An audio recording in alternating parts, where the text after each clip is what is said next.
Britain's heritage is built on its history. Now, preserving this history all starts with understanding planning and listed building consent. Yes, a whole load of red tape and rules. But this also protects the landmarks that define our national identity, protect those architectural treasures, and ensure that our past is part of our future. In today's episode, we're going to explore why these permissions are absolutely essential in maintaining Britain's rich heritage and what that means for us moving forward, trying to create a livable and sustainable family home. I feel like today might be a bit of a hard one. It might crush some of our renovation dreams, but let's go and see.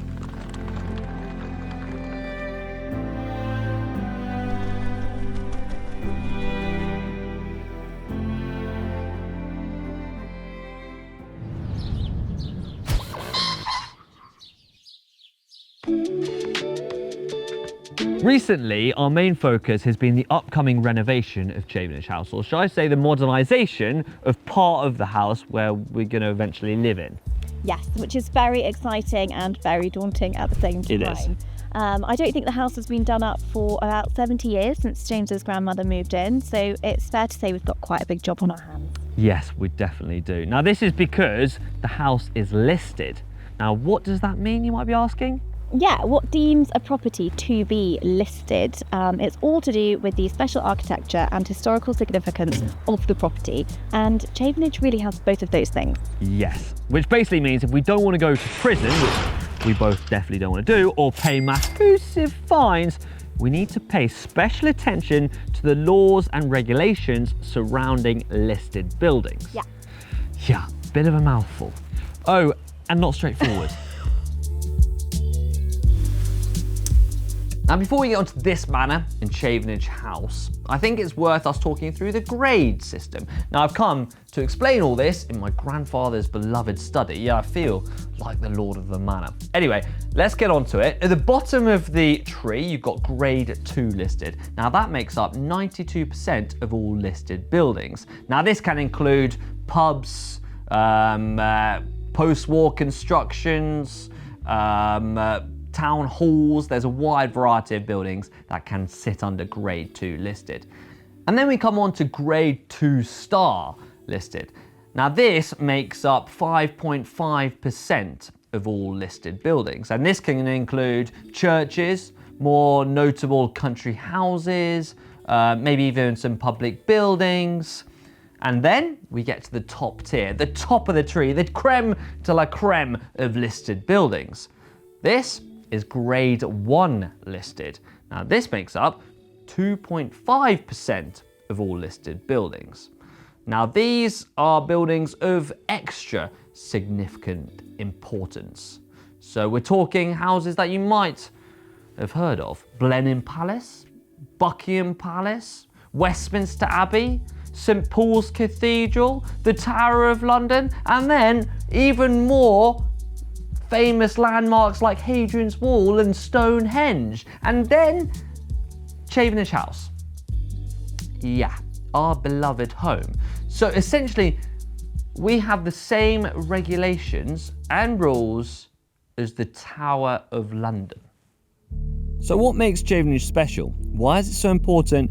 And why is it a part of the illustrious group of 2.5% of listed buildings? Let's start off with the architectural significance of the house behind me. Yep, Chavenage House. Now, Chavenage is a prime example of an Elizabethan manor. It's got Elizabethan brickwork, it's got ornate stone detailing, and it's got mullioned windows. Yep, a word I've just learned. But it also reflects early Renaissance influences. The house also incorporates elements of Tudor architecture with its long symmetrical design and gable ends, showcasing craftsmanship from medieval to early modern England. The historical significance is endless and something we will share more of in future videos, but Chavenage offers a window into England's changing social and political landscape during the Elizabethan and Jacobean eras, hosting prominent historical figures and witnessing key events over time. Now, on a beautiful day, which I hope we'll show some pictures of, not when it's raining, Chavenage is surrounded by beautiful lawns and gardens, but also beautiful parklands too. Now, I think that reflects my dad's impeccable mowing, but I also read that Chavenage is seen as a local landmark and its architectural significance enhances the local area, which basically means that Chavenage here, our home, is more important than the King's own residence, which is pretty mental. That being said, the King has about 1 million houses.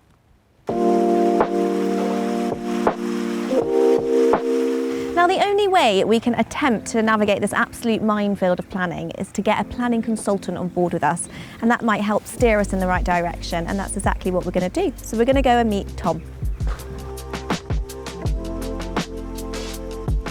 I'm a planning consultant, which essentially means that I help people like you navigate the planning and listed building consent world, which can be very complicated, very confusing. Yeah. And our role is to make that process as smooth as possible, ensure that the details of the applications that go in are sufficient for the council to be able to assess them and hopefully approve them. But it ensures that everything you do is recorded, is legal and lawful in planning terms. Yeah. And yeah, we just try and make the process as simple for you and the council as possible. So we're just talking about what floor we could put on top of here, because we'd love some sort of engineered oak flooring instead of these old quarry tiles. But if we put flooring on top of this with some insulation, which we would need, we'd be having to raise the front door because of the threshold into the doorway, and to do that we'd probably need planning. So we've only just walked through the door and we already need planning. Because of the level of intrusion into the historic fabric, technically you need listed building consent for that. So for putting all these wires, just Exactly. for my very basic brain. Chasing them into the walls. Yeah. Okay. Be much nicer, obviously, but Of course. it depends whether. Of course. you're allowed. There are clear elements that have been put into buildings, like the sink, the toilet, the kitchen that I've just spotted through there, which are clearly non-original and don't really tell a story about the house's history. Yeah. Those things, I would be very surprised if officers were against changing and updating. That's great news. A secondary internal glaze. Also, Historic England have recently released guidance saying that they appreciate that historic buildings are often freezing, drafty, etc. So, and that is sort of their first line of defence. That's what they'd recommend. And then in certain cases, maybe increasing the amount of glazing. But for this property, I would say, stay away from that, because it's very unlikely that would be accepted.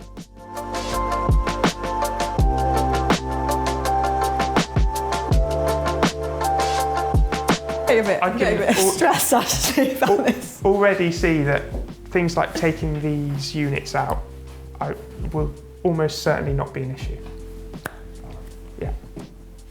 Yeah. They Music to my don't. ears. They Music don't to hold my any ears. historic heritage value to them. They're clearly not original, nor sort of a phase of its life. Do you think this has always been a kitchen? Yeah. Lovely. This is stunning. This is the best thing about the house. Oh no, don't. He's looking at his thing. Installation of stair void lift, granted in 2020. There you go, winning. Listed building consent. Hey, look at this.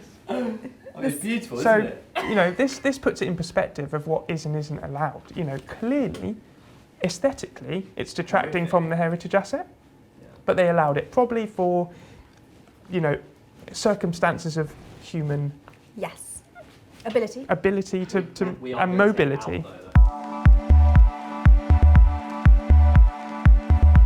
We haven't quite decided yet, but I think this will be our bedroom eventually. Things like changing carpets, me and the council will not be concerned about that. If when changing the carpets you decide to change the floor, that's when listed building consent probably gets engaged. Right. Because yeah, of this is course. all superficial, all aesthetic. It's clearly aged and in need of replacement. Look, it clearly needs renovation. It clearly needs renovation.